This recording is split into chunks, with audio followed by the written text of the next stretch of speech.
शाहबाद का नौजवान पूछता है, कौम का नौजवान पूछता है कि जरा दो ना कासिम और सुलेमान के हाथ में पेट्रोल बॉम्ब दो ना, जरा कासिम और सुलेमान को भी जिस तरह कौम के बच्चों को वरगलाया था, दहशतगर्दी की तरगीब दी थी, जरा कासिम और सुलेमान को भी कहो जाओ माचिस लेकर जाओ और आग लगाओ किसी जगह को। तकलीफें मेरी कौम के नौजवानों के लिए अपने बच्चे महफूज मकाम पे बैठा के रखें। और तकब्बर में शुजाबाद वालों, सुन रहे हो ना मेरी बात?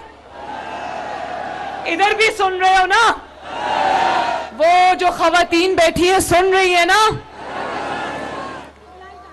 तकब्बर और रऊनत में दो दावे किए थे,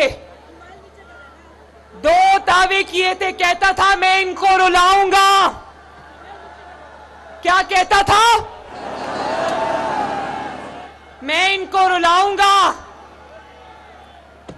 आज मुस्लिम लीग नून को रुलाने वाला वो सारे बाजमात धाड़े